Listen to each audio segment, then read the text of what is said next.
देखिए दोस्तों, pre BEd और प्री डीएलएड एग्जाम में सफल होने के लिए शिक्षण अभिरुचि काफ़ी महत्वपूर्ण भूमिका निभाती है। और देखिए लगभग 25% क्वेश्चन आपके शिक्षण अभिरुचि यानी कि अभिक्षमता के पूछे जाते हैं। और देखिए एक ऐसे क्वेश्चन होते हैं जिसमें आप थोड़ा सा ध्यान लगाएं तो आपके जो अपने 100 नंबर की शिक्षण अभिरुचि आती है इसमें 80 से ज़्यादा नंबर या फिर ऐसा कह सकते हैं 90 से ज़्यादा नंबर भी आप ला सकते हैं अगर थोड़ी बहुत बातें आप ध्यान रखें तो। इन कुछ महत्वपूर्ण प्रश्नों के साथ हम समझने का प्रयास करेंगे कि शिक्षण अभिरुचि क्या होती हैं और कैसे प्रश्न पूछे जाते हैं और आपको इनको किस तरह से हल करना है। तो देखिए, शिक्षण अभिरुचि प्रश्न हल करने के लिए सबसे पहले तो आपको अपने आप को एक शिक्षक के तौर पर देखना है कि आपको स्वयं ऐसा सोचना है कि मैं एक शिक्षक हूँ और एक शिक्षक होने के नाते मेरा बच्चों के प्रति, समाज के प्रति क्या दायित्व है, बच्चों से किस तरह का व्यवहार करना है, ये सभी बातें हमें पता होनी चाहिए। क्योंकि देखिए शिक्षक एक आदर्श व्यक्ति होता है, आदर्श व्यक्ति और राष्ट्र का निर्माता कहा जाता है शिक्षक को। तो एक शिक्षक होने के क्या दायित्व हैं यही चेक करने के लिए आपसे ये प्रश्न पूछे जाते हैं। और देखिए टीचिंग एप्टीट्यूड के आंसर देते समय हमें एकदम पॉजिटिव थिंकिंग रखनी है, सकारात्मक उत्तर देना है। हमें कोई भी क्वेश्चन हो एकदम सकारात्मक उत्तर देना है। क्योंकि देखिए शिक्षण अभिरुचि के प्रश्न ऐसे होते हैं, किसी किसी प्रश्न में हमें सभी के सभी ऑप्शन सही लगते हैं, तो इन सभी ऑप्शन में से हमें सही तो सब लग रहे हैं लेकिन सबसे अच्छा उत्तर क्या हो सकता है उसको ढूंढना है और उसको आंसर देना है। क्योंकि देखिए 3 नंबर का हमारा प्रश्न आता है तो सबसे अच्छा उत्तर देंगे तो उसके 3 नंबर मिलेंगे, उससे थोड़ा कम उत्तर देंगे अच्छा तो अपने 2 नंबर मिलेंगे, और बिल्कुल ही ख़राब उत्तर देंगे तो आपके माइनस में भी 1 नंबर हो सकता है। पहले होता था माइनस में 1 नंबर बिल्कुल घटिया उत्तर का। तो देखिए सबसे अच्छा उत्तर हमें देना है। तो देखिए अगर पहले प्रश्न की बात करें, देखें सीखते हैं हम किस प्रकार आंसर दे सकते हैं। तो देखिए शिक्षक के संप्रेषण में होना चाहिए उत्साह, अचेतना, विचारों की अस्पष्टता या फिर उद्देश्य प्राप्ति की लालसा। तो देखिए शिक्षक के संप्रेषण में क्या होना चाहिए, तो देखिए सबसे पहले तो आपको संप्रेषण का अर्थ मालूम होना चाहिए तभी इसका आंसर आप दे पाओगे। तो देखिए संप्रेषण किसे कहते हैं, तो देखिए मान लीजिए 2 व्यक्ति हैं, एक मान लीजिए आप शिक्षक हैं, एक ये छात्र हैं। तो शिक्षक छात्रों को किस प्रकार अपनी बात समझाएगा, यानी कि एक व्यक्ति से दूसरे व्यक्ति तक जो संदेश पहुंचाने की प्रक्रिया होती है उसको संप्रेषण कहते हैं। जैसे कोई सवाल अध्यापक विद्यार्थी को समझा रहे हैं तो इस सवाल को किस तरह से समझाएगा, किस तरह से वह अपना व्याख्या करेगा, उसको हम संप्रेषण कह सकते हैं। मतलब एक दूसरे से बात करने की प्रक्रिया, विचारों के आदान प्रदान की प्रक्रिया, उसको संप्रेषण कहते हैं। तो देखिए संप्रेषण में क्या होना चाहिए, उत्साह। तो देखिए उत्साह तो होना ही चाहिए, मैं बोल रहा हूँ आपको एक से अधिक उत्तर आपको सही लग सकते हैं। अचेतना, तो देखिए अचेतना तो बिल्कुल ही गलत हो जाएगा, अचेतना तो होनी नहीं चाहिए। विचारों की अस्पष्टता, तो देखिए अस्पष्टता कैसे होगी, संप्रेषण तो अच्छा कैसे होगा जब अस्पष्टता होगी, यहाँ पर अस्पष्टता दे रखी है तो ये भी गलत है।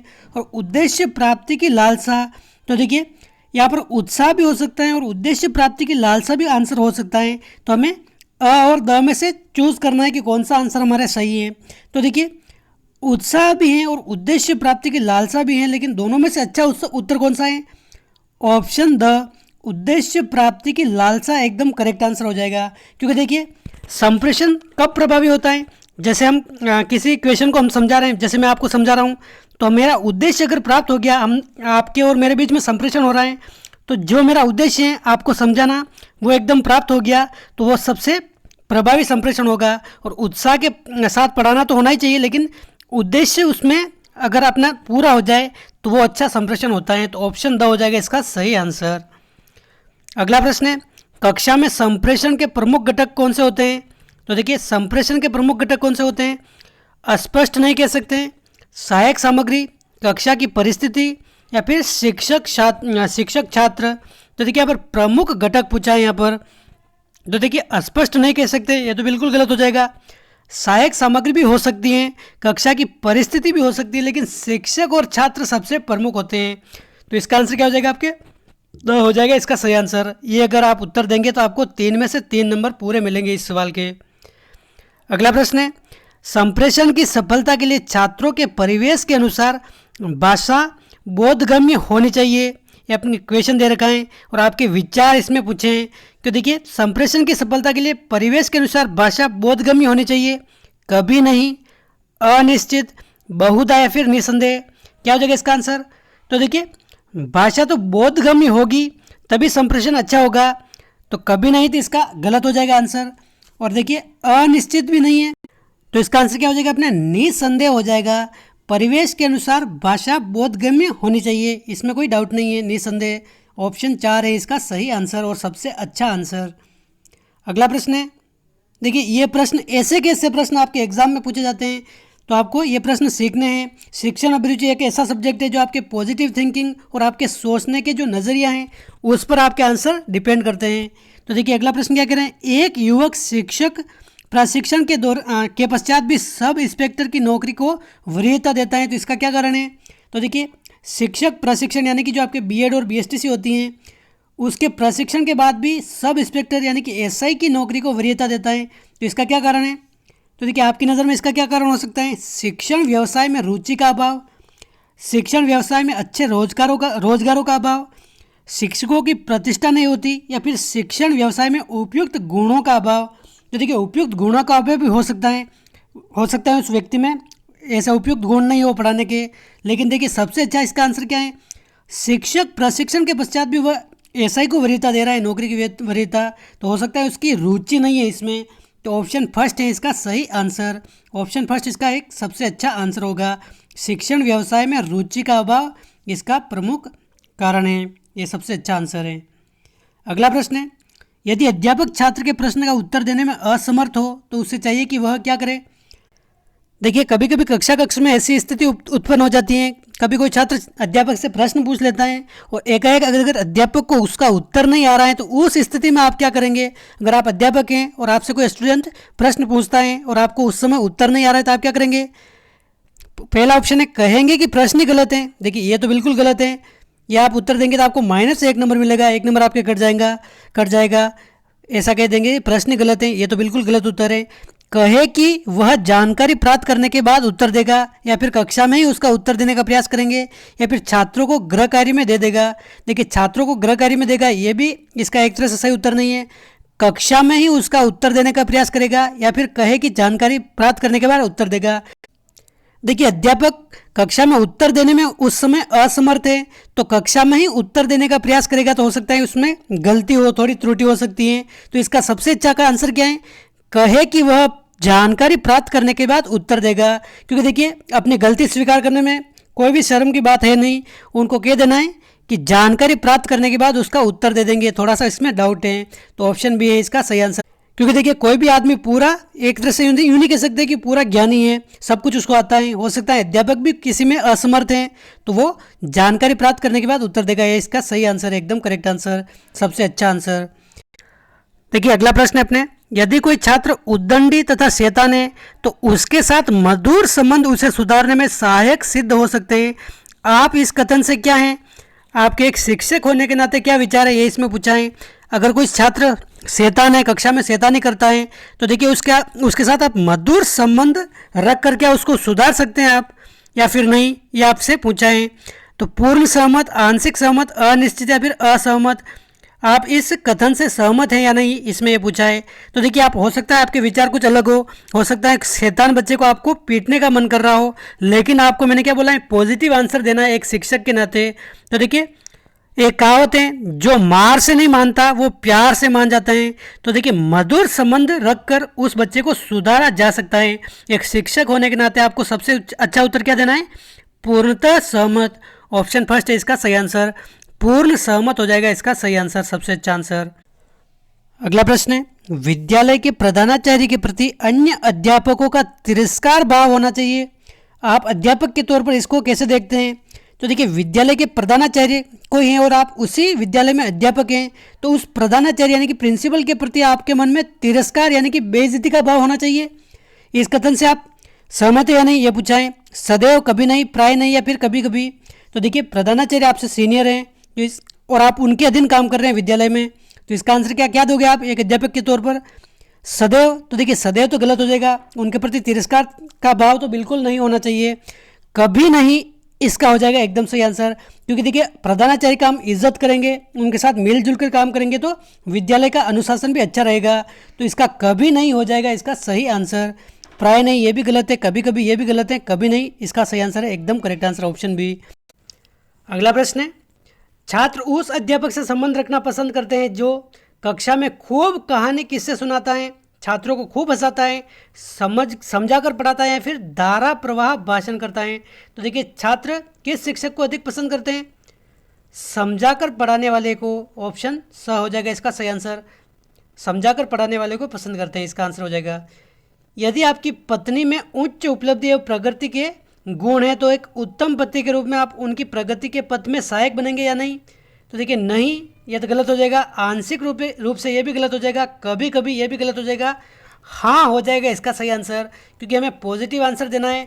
और देखिए अगर उनमें गुण हैं आपकी पत्नी में तो उनको आगे बढ़ने से आप बिल्कुल भी नहीं रोकेंगे, उनकी प्रगति में आप एकदम उनके साथ एक सच्चे जीवन साथी के रूप में आप खड़े रहेंगे। तो ऑप्शन स हो जाएगा इसका सही आंसर। हाँ, कक्षा में मंद बुद्धि वाले छात्रों पर शिक्षक को अधिक ध्यान देना चाहिए। आप इस कथन से क्या हैं, सहमत, पूर्णतः असहमत, आंशिक रूप से सहमत, या फिर प्रायः। तो देखिए किसी बच्चे को अगर कक्षा में कम समझ में आता है और कोई जो प्रतिभाशाली बालक है उनको जल्दी समझ में आ जाता है, तो देखिए मंद बुद्धि बालक जिनको कम समझ में आ रहा है उनको एक से अधिक बार समझाएंगे, अधिक ध्यान देंगे, और उनके जो नॉर्मल बच्चे हैं उनके साथ उनको भी लेकर चलेंगे। तो इसके कथन क्या हो जाएगा, एकदम सहमत है हम। ऑप्शन फर्स्ट हो जाएगा इसका सही आंसर। अच्छे शिक्षण के गुण वही हैं जो सभी विद्यार्थियों को एक साथ लेकर चले। सभी विद्यार्थियों को एक साथ अगर समझ में नहीं आ रहा है तो मंद बुद्धि बालकों को अलग से क्लास ले, उनको भी समझाने की प्रयास करें आप। अगला प्रश्न है, अध्यापक एवं छात्रों में अच्छे संबंधों का होना क्यों आवश्यक है। क्या हो जाएगा इसका आंसर, इससे अनुशासन रहता है, इससे सीखने सिखाने में सहयोग मिलता है, कक्षा का वातावरण ठीक रहता है, फिर अध्यापक को ट्यूशन मिलते हैं। देखिए मैंने आपको बोला है एक से अधिक आंसर भी आपको सही लग सकता है। अनुशासन तो रहता ही है, अच्छे संबंध होंगे तो विद्यार्थी और टीचर में अच्छे संबंध होंगे तो अध्यापक का कहना मानेगा विद्यार्थी, अनुशासन में रहेगा। कक्षा का वातावरण भी अच्छा रहेगा, लेकिन देखिए सीखने सिखाने में सहयोग रहेगा। अगर अच्छे संबंध है अध्यापक व छात्र में तो अपने सीखने सिखाने में सहयोग मिलता है। देखिए इससे सीखने और सिखाने में कैसा सहयोग मिलता है, मान लीजिए आपके और छात्रों के बीच संबंध अच्छे नहीं है, जैसे आप चिड़चिड़े प्रवृत्ति के हैं, हमेशा छात्रों के ऊपर गुस्सा करते रहते हैं, और आप मान लीजिए गणित पढ़ा रहे हैं और कोई किसी बच्चे को आपके बताया हुआ सवाल समझ में नहीं आया तो उसको समझ में नहीं आते हुए भी आपसे वो क्वेश्चन नहीं पूछेगा वापस, क्योंकि उसको पता है अगर मैं आपसे प्रश्न पूछूंगा तो आप उसके ऊपर गुस्सा हो सकते हैं, हो सकता है उसको डांट दें, तो उसकी मन की बात मन में ही रह जाएगी, उसका डाउट क्लियर नहीं होगा अगर आपके और बच्चों के बीच संबंध अच्छे नहीं है तो। और संबंध अच्छे होंगे, हमेशा आप बच्चों से प्यार से बात करोगे तो हो सकता है छात्रों के मन में जो भी डाउट है आपसे अच्छी तरह से पूछ कर उसको क्लियर कर सके वो। तो इसमें सीखने सिखाने में सहयोग मिलता है, इसका आंसर ऑप्शन बी हो जाएगा सही आंसर। अगला प्रश्न है, विद्यार्थियों को विषय का चयन करना चाहिए। तो देखिए 10वीं के बाद आप साइंस, कॉमर्स, आर्ट्स ऐसे सब्जेक्ट चयन करते हैं, तो विद्यार्थियों को विषय का चयन किस प्रकार करना चाहिए, विषय की उपयोगिता के आधार पर, अभिभावक की इच्छा अनुसार, शिक्षक के दिशा निर्देश के अनुसार, या फिर उनकी क्षमता व रुचि के अनुसार। क्या हो जाएगा इसका आंसर, तो देखिए उनकी क्षमता और रुचि के अनुसार हो जाएगा इसका करेक्ट आंसर। क्योंकि देखिए विषय की उपयोगिता, जैसे मान लीजिए आप साइंस की उपयोगिता तो बहुत सारी है, साइंस वाले वैज्ञानिक भी बन सकते हैं, लेकिन आपकी उसमें रुचि भी नहीं है, क्षमता भी नहीं है आपकी उसको पढ़ने की, तो साइंस लेकर भी आप उसको अच्छी तरीके से पढ़ नहीं पाओगे और आगे बढ़ नहीं पाओगे। तो आपकी जो क्षमता है और आपको जिस विषय में रुचि है उसी विषय को आपको चयन करना चाहिए, और विद्यार्थियों को भी यही सलाह देनी चाहिए कि जो उनकी रुचि है वही सब्जेक्ट वो आगे जाकर ले और उसको ही पढ़े। अगला क्वेश्चन है, एक अध्यापक के लिए राजनीति में सक्रियता से भाग लेना व विद्यार्थियों के सामने किसी पार्टी का पक्ष आपकी निगाहों में क्या है। तो देखिए मान लीजिए आप एक अध्यापक हैं और मान लीजिए आप बीजेपी या फिर कांग्रेस में से किसी एक को पसंद करते हैं और विद्यार्थियों के सामने आप किसी पार्टी का पक्ष ले रहे हैं, तो ये क्या है, उचित है, कभी कभी लेना चाहिए, अनिश्चित या फिर अनुचित है। क्या हो जाएगा इसका आंसर, तो देखिए ये बिल्कुल अनुचित होगा, ऑप्शन द हो जाएगा इसका सही आंसर। यह बिल्कुल अनुचित है, क्योंकि देखिए हो सकता है आप किसी पार्टी विशेष की विचारधारा का समर्थन कर रहे हैं, लेकिन विद्यालय में अलग अलग विचारधारा के परिवार से स्टूडेंट आते हैं और एक आप आदर्श व्यक्ति हैं, आदर्श व्यक्ति, तो आपको सबको साथ लेकर चलना है। आप उनको मतदान के प्रति जागरूक जरूर कर सकते हैं कि किस प्रकार अपने मत का सही उपयोग कर सकते हैं, लेकिन किसी पार्टी पक्ष का समर्थन करना और खुली राजनीति में सक्रियता से भाग लेना एक अध्यापक के लिए बिल्कुल अनुचित है। ऑप्शन द हो जाएगा इसका एकदम सही आंसर और सबसे अच्छा आंसर है ऑप्शन द। अगला प्रश्न है, शिक्षक ज्ञानार्जन के लिए होना चाहिए पुस्तक संग्रह करने वाला, सदैव प्रयासरत, सदैव सजग रहने वाला या फिर ध्यान नहीं देने वाला। तो देखिए शिक्षक ज्ञानार्जन के लिए क्या होना चाहिए, क्या हो जाएगा इसका आंसर। तो देखिए सदैव पुस्तक संग्रह करने से ही आपका ज्ञान नहीं बढ़ेगा, पुस्तक से ही ज्ञान हमें नहीं आता है, बाकी बाहरी वातावरण से भी ज्ञान लेना आवश्यक है। तो देखिए इसमें सबसे अच्छा आंसर क्या हो जाएगा, सदैव सजग रहने वाला। सदैव सजग का मतलब क्या है, सजग का मतलब क्या होता है। तो देखिए अपने आसपास का वातावरण, विद्यालय का वातावरण के अलावा भी अपने देश दुनिया में क्या हो रहा है, जैसे एक तरह से कह सकते हैं करंट जगह का आपको ध्यान होना चाहिए। एक तरह से सदैव सजग रहना चाहिए। तो सदैव सजग रहेगा तो उसको नया नया ज्ञान प्राप्त होता रहेगा, केवल पुस्तक संग्रह करने वाला ही नहीं चाहिए। देखिए बहुत से स्टूडेंट आपने देखे होंगे, आप भी किसी की तैयारी कर रहे हैं तो हो सकता है बहुत सारी पुस्तक आप किसी एग्जाम के ले आए हो और पुस्तक तो बहुत सारी आपने ढेर सारी संग्रह कर ली, लेकिन उसको पढ़ा नहीं तो उसका क्या फ़ायदा। तो आपको सदैव सजग रहना है, सभी ज्ञान आपको लेते रहना है। समाचार पत्रों में आप किस प्रकार से समाचार पत्रों को विशेषतः पढ़ना चाहेंगे। देखिए समाचार पत्रों में आप किस प्रकार के समाचार पत्र विशेष रूप से पढ़ना चाहेंगे, विषय संबंधित, शेयर बाजार संबंधित, खेलकूद संबंधित या फिर राजनीति संबंधित। क्या हो जाएगा इसका आंसर। तो देखिए एक शिक्षक के नाते जो भी आपका विषय है उस विषय से संबंधित समाचार पत्र आपको सबसे विशेषतः पढ़ना चाहिए। ऑप्शन अ हो जाएगा इसका एकदम सही आंसर। अगला प्रश्न है, नर्सरी विद्यालयों का प्राथमिक उद्देश्य क्या होता है। तो देखिए नर्सरी विद्यालयों का प्राथमिक उद्देश्य छात्रों को प्रायोगिक परिस्थितियों में रखना, बालकों को विद्यालय की दिनचर्या के साथ समायोजित करने का प्रशिक्षण देना, सामाजिक विकास हेतु तैयार करना या फिर वर्तमान युग में वह व्यस्त माता पिता के बालकों को घर का माहौल देना। तो देखिए नर्सरी विद्यालय मतलब जो अपने 3 या 4 वर्ष में बालक प्रवेश लेता है, LKG UKG उसके बाद फर्स्ट क्लास में आता है। तो देखिए 3 से 6 वर्ष कह सकते हैं, 3 से 6 वर्ष में बालकों को नर्सरी विद्यालय में रखने का प्राथमिक उद्देश्य क्या होता है, छात्रों को प्रायोगिक परिस्थितियों में रखना। देखिए प्रायोगिक परिस्थितियाँ ये तो गलत हो जाएगा, छोटे से बच्चे हैं तो उनको प्रायोगिक परिस्थितियों में कैसे रखेंगे। बालकों को विद्यालय की दिनचर्या के साथ समायोजित करने का प्रशिक्षण देना या फिर सामाजिक विकास हेतु तैयार करना। देखिए सामाजिक विकास हेतु तैयार करना ये सबसे उपयुक्त आंसर होगा, क्योंकि देखिए बालकों का, छोटे बच्चों का सबसे पहला गुरु कौन होता है, माता पिता और अपने वातावरण के साथ सीखता है, परिवारजनों के साथ बालक सीखता है सबसे पहले। तो अपने सबसे पहले सामाजिक विकास का गुण उत्पन्न होगा, उसके बाद बालक विद्यालय जाएगा और विद्यालय में भी सामाजिक विकास के गुण उसके बाद डेवलप होंगे और ज़्यादा। तो देखिए सामाजिक विकास है तो उनको तैयार करना, ये इसका हो जाएगा एकदम उपयुक्त आंसर। ऑप्शन स है इसका सही आंसर, क्योंकि देखिए विद्यालय की दिनचर्या के साथ समायोजित करेंगे। तो देखिए जैसे 10 बजे आपके विद्यालय खुलता है, 3 बजे वह बंद होता है। तो देखिए छोटे से बच्चे को एकदम वो दिनचर्या टाइम टेबल फॉलो नहीं कर पाएगा, तो सबसे पहले उसमें सामाजिक विकास हेतु तैयार करेंगे, उसके बाद विद्यालय में जाएगा, 6 साल 7 साल का होगा तब फर्स्ट क्लास में, उसके बाद उसकी ये दिनचर्या विकसित होगी। तो ऑप्शन स हो जाएगा इसका सही आंसर। अगला प्रश्न है, शिशु की प्रथम पाठशाला कौन सी है, किंडरगार्टन, नर्सरी, माता पिता या फिर परिवार। क्या हो जाएगा इसका आंसर।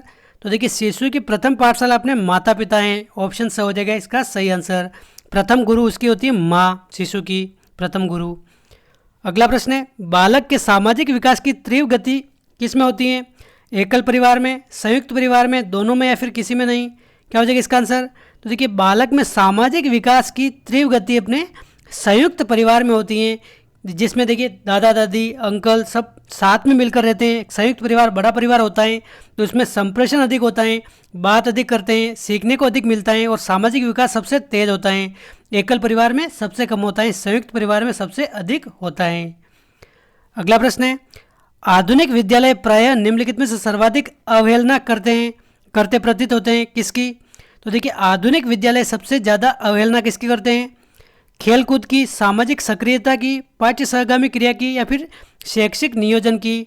तो देखिए पाठ्य सहगामी क्रिया और सामाजिक सक्रियता, इन दोनों में अगर बात करें तो देखिए पाठ्य सहगामी क्रिया सामाजिक सक्रियता में आती है, एक तरह से देख सकते हैं। तो इसका आंसर क्या हो जाएगा, सामाजिक सक्रियता की अवहेलना करते हैं आधुनिक विद्यालय तो केवल सिर्फ कोर्स पूरा करवाने और उनको बच्चों को रटाने में विश्वास करते हैं तो सामाजिक सक्रियता उनकी हो जाती है कम, एकदम अकेलापन हो जाता है बच्चों में, इसकी अवहेलना करते हैं सामाजिक सक्रियता की। ऑप्शन ब हो जाएगा इसका सही आंसर। अगला प्रश्न है, वे बालक जो कुछ गुणों में उत्तम होते हैं वे प्राय क्या होते हैं? तो देखिए कुछ गुणों में जो उत्तम होते हैं, अन्य गुणों में निम्नतम। तो देखिए ये तो कोई ज़रूरी नहीं जो कुछ गुणों में उत्तम होते हैं वो अन्य गुणों में निम्नतम ही हो, ये गलत हो जाएगा। केवल संबंधित गुणों में श्रेष्ठ, देखिए ये भी ज़रूरी नहीं है। अन्य गुणों में भी उत्तम, तो देखिए कुछ गुणों में जो उत्तम होते हैं ये ज़रूर थोड़ी है कि जो सभी गुणों में उत्तम होंगे, ये भी गलत हो जाएगा। किसी भी न्यायदर्शित विधि से संचयन के लिए किए गए विशिष्ट गुण में उत्तम व श्रेष्ठ, ये हो जाएगा इसका सही आंसर। ऑप्शन द है इसका एकदम करेक्ट आंसर, ऑप्शन द।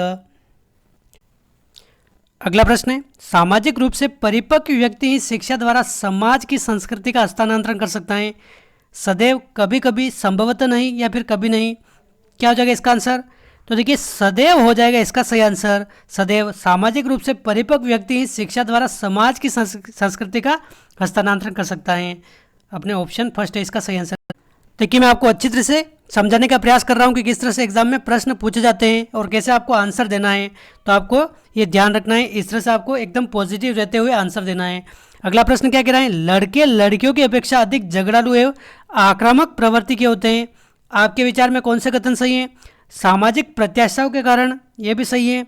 शारीरिक संरचना, आकार व ऊर्जावान होने के कारण, तो देखिए लड़के लड़कियों की तुलना में शारीरिक संरचना आ जाए, आकार आ जाए, ऊर्जावान, ये सभी होते हैं, ये भी सही है, फर्स्ट भी सही है। अंतःस्रावी ग्रंथियों से स्रावित हार्मोन के कारण, तो ये भी सही है। तो उपयुक्त सभी कारण इसका हो जाएगा ऑप्शन सही, ऑप्शन द है एकदम करेक्ट आंसर, उपयुक्त सभी। अगला प्रश्न है, सामाजिक विकास का आधारभूत अभिकरण क्या है? तो देखिए सामाजिक विकास का आधारभूत अभिकरण क्या है? सबसे आधारभूत, प्रचार प्रसार के साधन, विद्यालय, माता पिता व अन्य पारिवारिक सदस्य या फिर समाज के लोग। तो देखिए सबसे आधारभूत कारण सामाजिक विकास का माता पिता व अन्य पारिवारिक सदस्य होते हैं, क्योंकि देखिए किसी भी बालक की प्रथम गुरु कौन होती है? माता होती है, और प्रथम विद्यालय क्या होता है? उसका परिवार होता है। तो एक तरह से कह सकते हैं सामाजिक विकास अपने माता पिता और परिवार से ही शुरू होता है। तो इसका आधारभूत अभिकरण क्या हो गया अपने? ऑप्शन थर्ड हो जाएगा सही आंसर, माता पिता व अन्य पारिवारिक सदस्य। अगला प्रश्न है, नेता के लिए किस विषय का ज्ञान सर्वाधिक आवश्यक होता है? तो देखिए एक नेता के लिए किस विषय का ज्ञान सर्वाधिक आवश्यक होता है? मनोविज्ञान का, सम्मोहन शक्ति का, राजनीति का या फिर प्रभावी वक्तव्य का। तो देखिए सबसे ज़्यादा आवश्यक कौन सा ज्ञान है? मनोविज्ञान, ऑप्शन फर्स्ट। देखिए मनोविज्ञान का एक सिंपल भाषा में अर्थ देख सकते हैं कि दूसरे के मन में क्या चल रहा है, यानी कि दूसरों के मनोभावों को पढ़ लेना ही एक मनोविज्ञान कह सकते हैं इसको। तो एक नेता के लिए सबसे अधिक आवश्यक यह होता है, तो ऑप्शन फर्स्ट है इसका सही आंसर। अगला प्रश्न है, शिक्षक के किस गुण की छात्र सर्वाधिक प्रशंसा करते हैं? तो देखिए एक शिक्षक होने के नाते छात्र उसमें किस गुण की सर्वाधिक प्रशंसा करते हैं, आपको ये बताना है इसमें। तो देखिए शारीरिक सौंदर्य, मित्रतापूर्ण व्यवहार, प्रभावी शिक्षण या फिर छात्रों की पिटाई न करने की। तो देखिए एक शिक्षक को सबसे अधिक ज़रूरी है कि वो अपने विषय को ढंग से पढ़ा पाए, ढंग से विद्यार्थियों को समझा पाए, यानी कि प्रभावी शिक्षण सबसे ज़्यादा आवश्यक होता है, उससे छात्र ज़्यादा प्रभावित होते हैं। तो ऑप्शन स है इसका सबसे उचित आंसर, प्रभावी शिक्षण को सबसे ज़्यादा प्रशंसनीय विषय माना गया है शिक्षक के लिए। तो दोस्तों ये थे शिक्षण अभिरुचि के कुछ महत्वपूर्ण प्रश्न। मैंने सिंपल भाषा में आपको समझाने का प्रयास किया है किस तरह से प्रश्नों को आपको सोल्व करना है, कैसे कैसे प्रश्न एग्जाम में पूछे जा सकते हैं, ये सब हमने इस वीडियो में बात की है। मुझे उम्मीद है आपको वीडियो पसंद आया होगा। इसी तरह के प्रश्न आपके BSTC और PTT एग्जाम में पूछे जाते हैं, तो आपको एकदम सकारात्मक होकर एक शिक्षक के नाते सोचना है कि किस तरह से बच्चों को हमें पढ़ाना है, उनको किस तरह से हमें हैंडल करना है, क्या मनोवैज्ञानिक तरीका हो सकता है, ये सब आपको ध्यान रखना है।